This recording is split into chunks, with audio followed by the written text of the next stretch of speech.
Well, turning now to business news, and we'll start in China, where regulators have banned products made by a U.S. chip maker over security concerns. Our business editor, Karis Garland, is here with more. Hi, Karis. Yes, that's right. So China's cyberspace regulator had been investigating Micron technology, which is the United States' biggest maker of memory chips. But after 7 weeks, the CAC on Sunday said the company had failed that investigation and is now banning operators of key infrastructure from buying its products.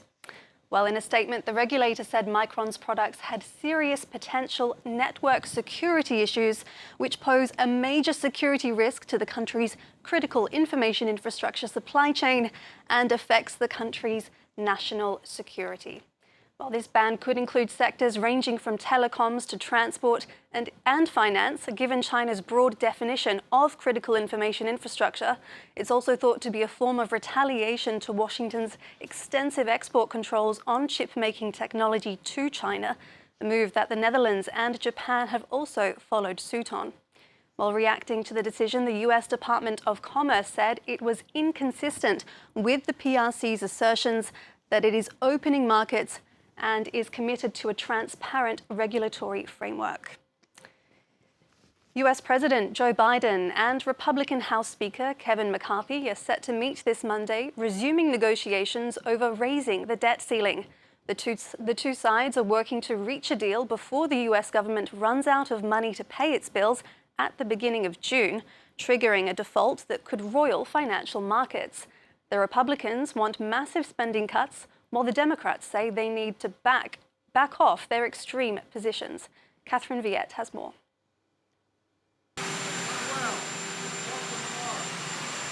Upbeat words from Joe Biden as he returned home from the G7 summit.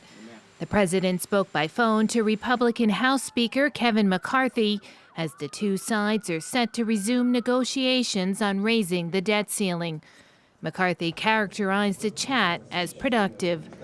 What I'm looking at are where our differences are and how could we solve those. But I've been very clear to him from the very beginning. We have to spend less money than we spent last year. McCarthy and the Republicans are demanding deep spending cuts and restrictions on future spending, while also attaching other measures, including stiffer work requirements for recipients of government aid. Measures most Democrats are not in favor of. The president initially wanted the debt ceiling approved with no strings attached, saying the U.S. always pays its bills. But now Biden has made some concessions, agreeing to freeze spending and make some budget cuts as he urges Republicans to back off their extreme positions. It's time for Republicans to accept that there is no bipartisan deal to be made solely on their partisan terms. They have to move as well. All four congressional leaders agree with me that default is not, let me say it again, default is not an option. The stakes are high. A failure to raise the debt ceiling could have a catastrophic effect on the U.S. economy, tipping it into recession, while also having a broader impact on the global financial markets. Well, let's take a look at how the markets are trading now. In Asia, the Hang Seng leading gains up 1.5% there. The Tokyo gaining almost 1% at the close, and the Kospi in Seoul gaining also 0.75% after shares of local chip makers there also increased. In Europe, it's a mixed picture with investors cautious ahead of further talks on the US debt ceiling. The Paris CAC 40 down just over 0.1%, the Frankfurt DAX down 0.2%, and the FTSE in London trading up. Well, Irish low-cost airline Ryanair has announced bumper net profits for the year ending March, soaring to €1.4 billion. That's compared to a loss of €430 million the previous financial year, yet another sign of the strong rebound in the travel industry.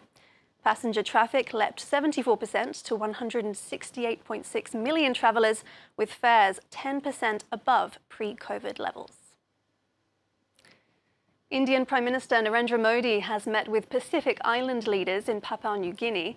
Addressing the 14 representatives, Modi said India would be a reliable partner to small island states as they experience difficulties due to supply chain disruptions and climate change.